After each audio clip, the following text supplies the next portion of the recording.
ain't searching, I remember. I was born with the answer. Through the fire, through the pressure, I emerge with the standard. I don't follow, I awaken.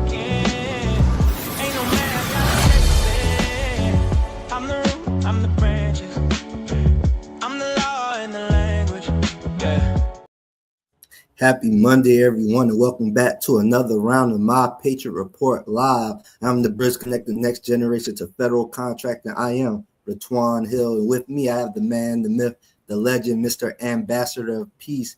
And if you don't know who he is by now, you might want to ask Grok, Mr. Walter Cotton III. Mr. Cotton, man, happy Monday. How was the weekend? I had a very good weekend. One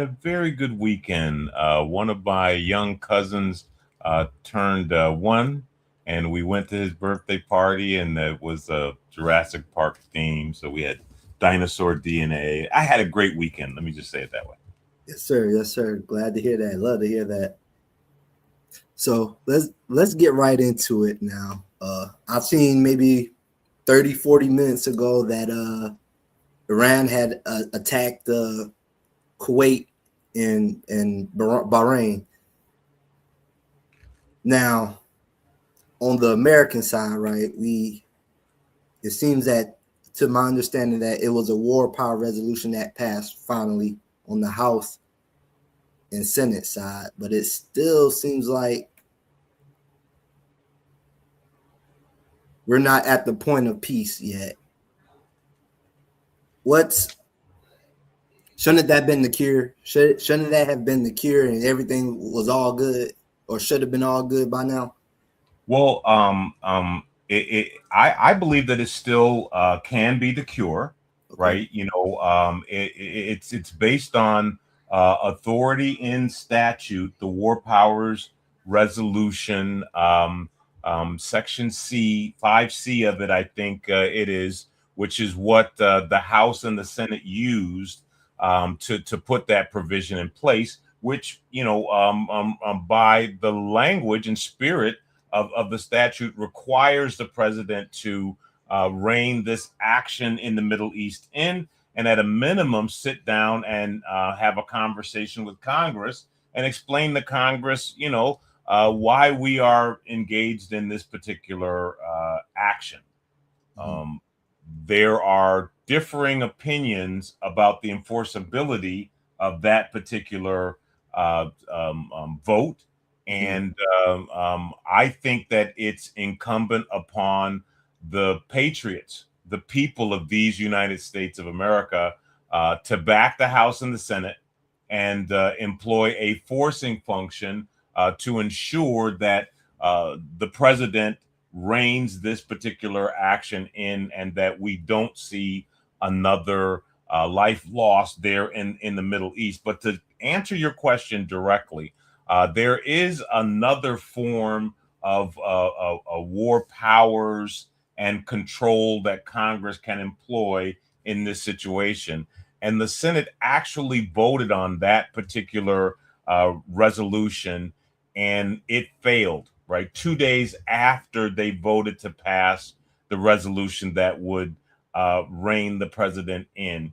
And you really got to look at that behavior as schizophrenic as it is, to have a situation where the Senate grow a pair of testicles and actually agree to do the right-minded thing by the American people on one day, and then 2 days later almost look like their political action committee took them out to the woodshed and they take a similar vote and they vote a different way, right? We, the people, have to take a good close look at that, because that suggests that we have something amidst, we have something afoot in our body politics that we need to capture, and we need to wrestle it down to the ground and get it out of our politics, because it's not allowing our elected officials to do what's in the best interest of we the people. And in this instance, right, where you can have a vote, a resolution in a divided House and a divided Senate that agrees to a war powers resolution on one day and then the next day a quiet telegraphing signal come out of the Senate that says, not so fast. We don't know if we agree with that. That's letting you know that you have enemies within these United States that need to be identified and they need to be curtailed. Mm-hmm. Now, you said that the Patriots, so that we need to back the Congress. How does that look? Is that us? Well, I'm assuming that it's not us waiting to them to midterms to vote. Is it just keep outreaching, keep calling? Like, exactly what will we need to do to? It's the old-fashioned squeaky wheel getting the oil. It's the old-fashioned empty wagon moving through the town, attracting all the attention. It's the people picking up the phone and contacting the sitting congressmen and senators and letting them know that this is an emergency, letting them know that they have a sense of urgency about seeing some actions around these issues that affect the lives of him and her who bore the battle, right? And we can use this as an opportunity to demonstrate to our congressmen and our senators that we're not asleep at the wheel. And we can point to some other shenanigans and actions that are coming out of this particular Congress that are equally suspect and questionable, like the Take Care of Our Veterans Act, right? Which I'm seeing some controversy develop around, and I'm taking another good close look at that bill because there are some valid questions that have to be answered about that bill, which, as we said during our last episode, does not include what would be a high priority within the veteran community, which is the Contract Our Veterans Act and the Veteran Members Loan Act. So we need to take a look at this Congress and its behavior, right? Not what they're saying, and its behavior, and see what we can do about bringing it into alignment with the spirit and intent of the Constitution of these United States of America.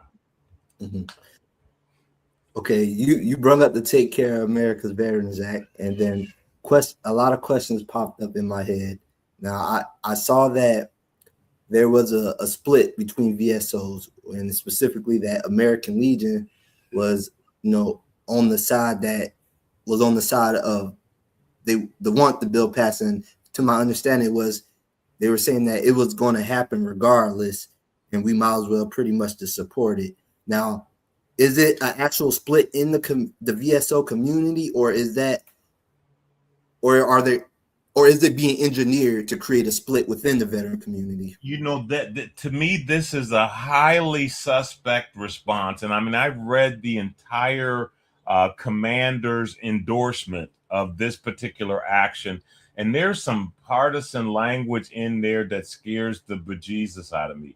And I haven't been connected intimately with the American Legion for a little over a decade now, but it does not seem appropriate that this kind of language would come out of the American Legion when you're dealing with a bill that has this kind of a threat to divide the veteran community, right? When you have a bill that has language in it that literally threatens the existence of the Veterans Administration and its entire hospital system, right? When you have a bill that has as many controversial provisions that are in it, like the fact that these actions, some of them are not retroactive, right? Some of them only apply to veterans moving forward. There's something about an endorsement coming out of the American Legion that sounds partisan, and I'm happy to see the other big dogs, right? The other big two of the big three standing up and saying, wait a second, right? Let's pump the brakes on this. It would be better for us to get an appropriate and right-minded piece of legislation in place the first time than get a dog piece of crap legislation in place that we'll have to try to put lipstick on pigs in order to keep it viable moving forward. So I'm hearing the veteran service organization community say, let's put the brakes on this one, and go back to the drawing board, and let's do it decent and in order this time, right? Let's not have a bunch of political appointees get into a silo and say, let's create a Frankenstein bill that we can throw in front of the veteran community as red meat and say, see what we did for you so that we can get your vote during the midterm. Those days of, the bait and switch, those shenanigan days are over. Let's rethink this legislation. Now, from what I'm seeing, the early bill that was pretty much attacking veterans, disabled veteran benefits, and the veteran community had, we made an uproar and that stopped. The bill, this Take Care American Veterans Act bill, it pretty much had the same outcome. The veterans had an uproar and they put the brakes on it. So to me, it seems like we do have the pop, like veterans' voices is powerful. If we were able to do that twice, if we took that energy and concentrated in every angle that we needed to pretty much make it more beneficial for veterans, it seems like one thing we really have to do is do the same exact thing. Like, it seems like we got the key. We got the key to me.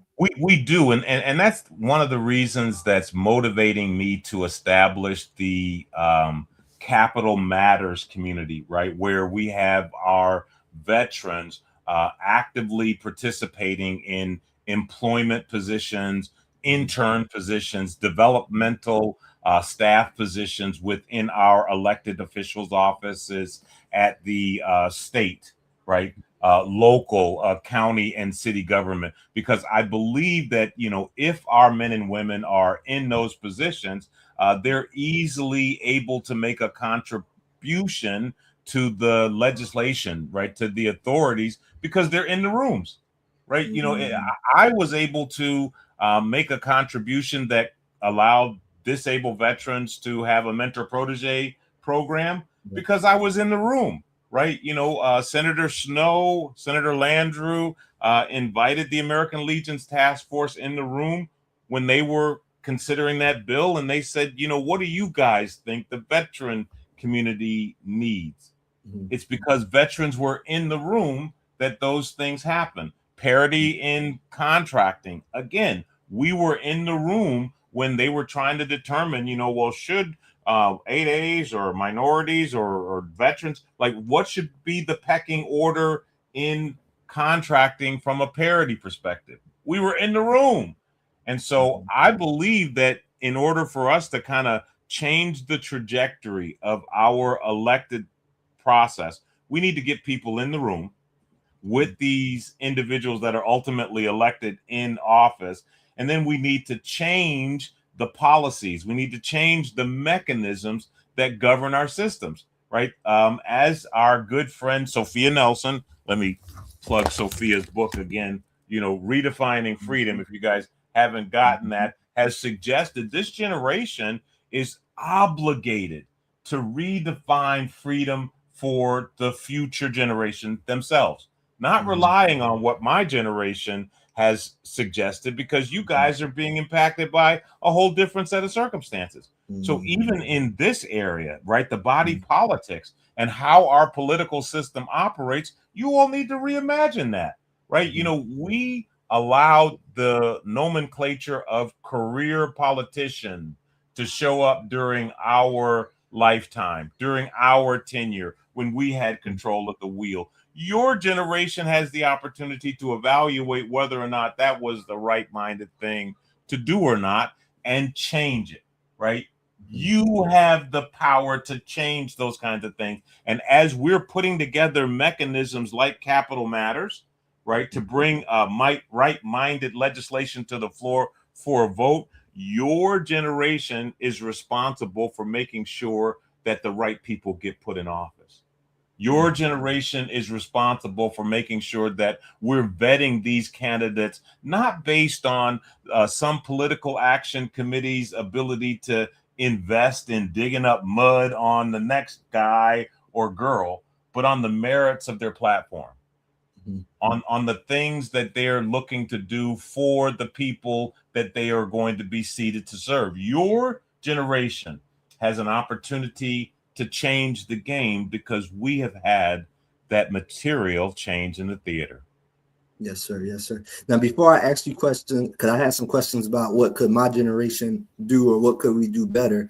Before we do that, I do want to say, guys, if you want to participate in having a say-so for your veteran population, then that's the reason why you should join the Elite SDVOB network. That way you can participate in the Capital Matters movement, and you're able to have a say-so and more influence on how policies and things get changed for veterans. And if you don't want to join the Elite SDVOB network, that's fine.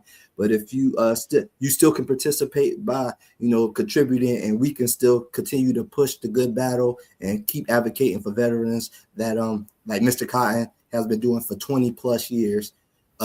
But back to what I want to ask. My question was, okay, now I was inspired by the Dr. Claude Anderson's Powernomics framework that says economics is the foundation to everything, right? So my question is to you, in regards to our generation doing something, is it getting the money first and putting ourselves in position, or is it us actually participating more in midterm and voting and interacting with Congress? Like which one comes first? Dr. Claude Anderson was never wrong. Right? When you live in a society like the one that we live in, which is a golden rule society, right? He who has the gold rules. You have got to get yourself some wealth, right, in order to build the other components that you need for your institutions, your community, your neighborhood, right? So the first thing your generation needs to be looking at is taking control of the economic narrative, right? Being able to not necessarily look to another person, another country, another nation for your earning ability, but being able to look to yourself, becoming entrepreneurs. And fortunately for your generation, there is a point in time opportunity, right? There's a window of opportunity that has been opened up by all of the shenanigans that came out of this Agenda 2025 and this dismantling DEI action that has opened a door, a window of opportunity for him and her who bore the battle, right? To take advantage of a preference that you have in contracting with the federal government and use that to capture your desired share of the federal government's spend. And if you're smelling what I've been cooking, I'm telling everyone who has ears to hear that we have an economic contraction that's coming as a result of what this administration has done. And so those communities that can need to insulate themselves against the impending recession, the impending inflation pressure. And the best way for you to do that, again, if you're smelling what I'm cooking, is for you to identify those organic human resources that you have orbiting around your neighborhoods, around your communities. They don't look like the men and women behind me because they have now transitioned and become veterans. They look like me, right? And they own a golden ticket that empowers them with the ability to make a demand call against the federal government spend. That's not just the $1.3 trillion that they've got to put back in service to keep the government going, but it also includes the $36 billion that they've allocated under the Defense Production Act to reshore manufacturing assets here. And so if you're smelling what I'm cooking and you're a community leader and you want to insulate yourself against the pending challenge, take the idea that Mr. Hill is driving of Powernomics, identify the organic resources in your community that are veterans, and marshal them into a weaponized economic development tool. That'll serve you. So just so for clarification for the audience, essentially you saying that because we have all these veterans in our communities, we can work together with those veterans in our communities, and us combining the veterans golden ticket, their natural resources that they bring with civilians that's in that community, we could create a force multiplier that allows us to build generational wealth, rebuild our communities, help the United States in rebuilding manufacturing and building our own manufacturing capabilities and more. Okay. Absolutely. Absolutely. That's correct. And I want to make sure that I'm accentuating the fact that this is a unique opportunity, right? Everybody talks about pulling yourself up by your bootstraps, right? Getting wealth, but you have to have a avenue, right? You have to have a pathway that allows you to participate in, the land grant that happened back in the day when all of those people got that free land, right? You have to have a gold rush that allows you to go out west and get your gold stake and acquire some personal wealth. Well, we have that opportunity for him and her who bore the battle right now. And that opportunity is in the form of disabled veteran contracting, right?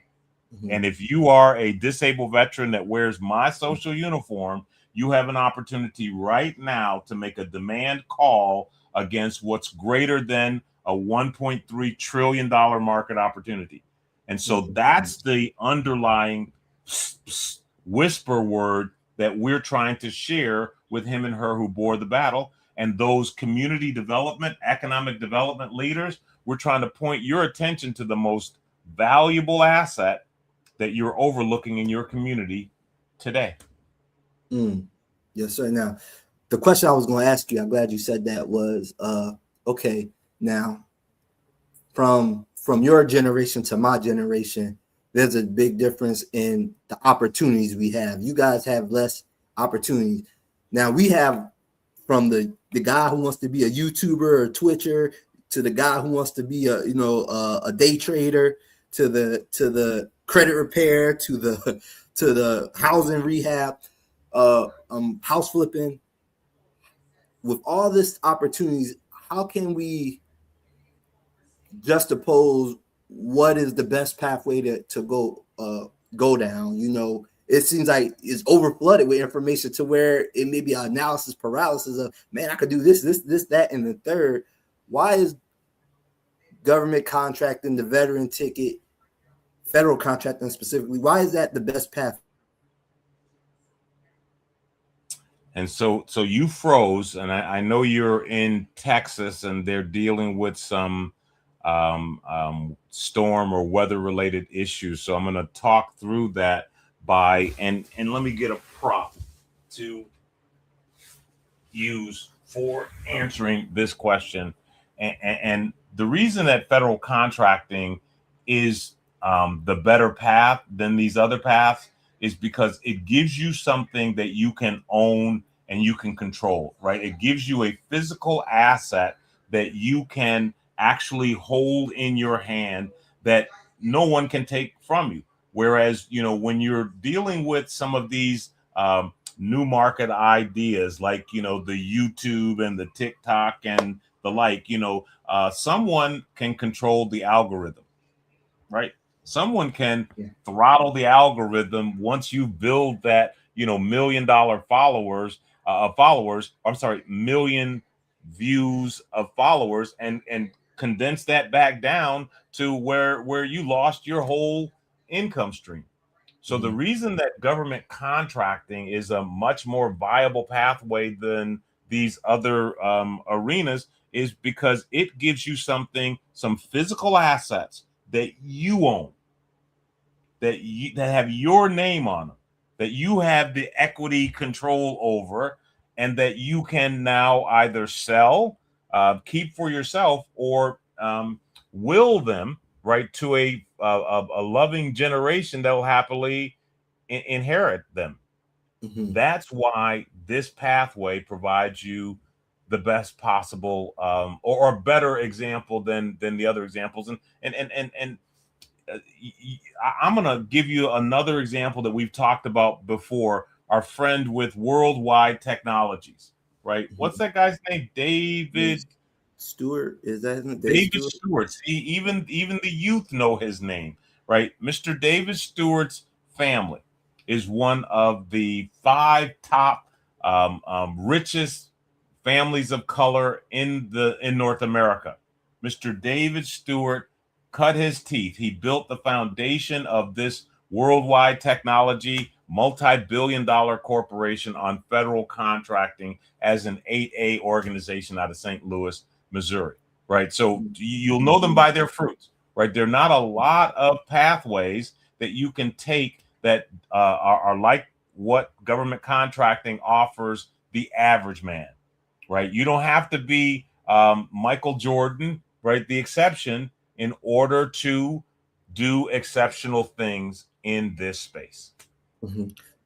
So pretty much what I'm understanding you to say that this is an opportunity that the regular man could participate in, and they don't have to have extravagant skill sets. And the fact that you know, the federal government, the government has money that they have to spend every year, and it's a budget that is that's getting passed every year. So therefore, there's always going to be that pool of money where we have an advantage, and we could always capitalize off of versus.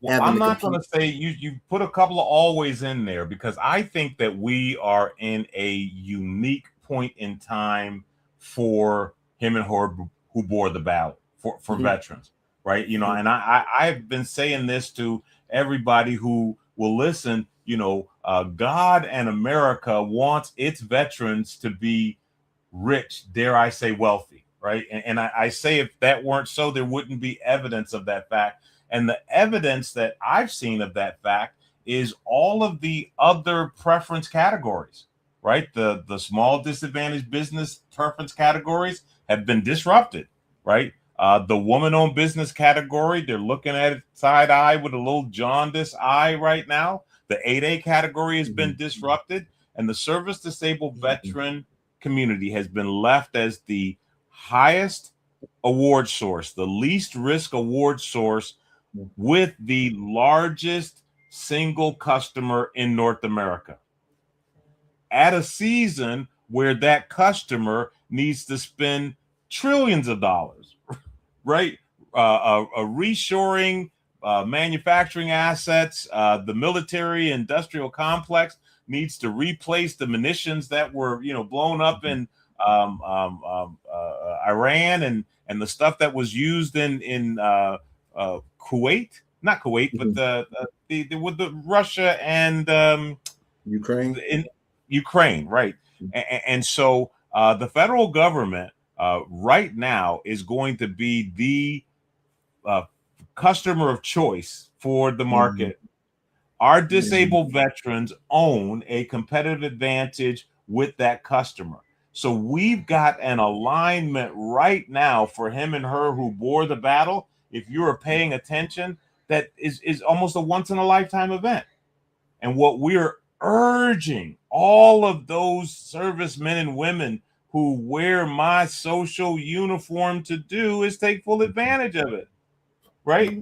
Take full advantage of it, because we can utilize this economic shift in the balance of power as a foundation to gain rack and pinion control, rack and pinion steering on the other elements of our communities, the other elements of our neighborhoods that we need. Looking at the example that Mr. Hill is, I guess, seduced by, which is the Powernomics example. Once he gets that economic foundation, he sees a pathway to build a political layer on top of that economic foundation, right? Which leads to a security layer on top of that foundation. So he is following a proven pathway that he wants to share with his community. And I'm off on a tangent, so I'm going to put the big talking stick down and pass it back to you. No, that was perfect. That was perfect, because as you say that, and just thinking more about it is like, okay, we get the economic shore up with veterans, right? The veterans have already proven that our voice is very influential multiple times already. And then when we even think about the security justice component, is like, who better to protect your community than the people who protected the United States? The most experienced. We were already trained by the government, so it just makes perfect sense. But guys, that's all the more the reason why you should join the Elite SDVOB network and participate in this movement to revitalize your community, to learn how to build generational wealth, to participate in this once in a lifetime opportunity that may not be here again. But guys, on that note, we'll catch you on Wednesday. And I am Ratwan Hill, and that is the Mr. Walter Cotton III. Until next time.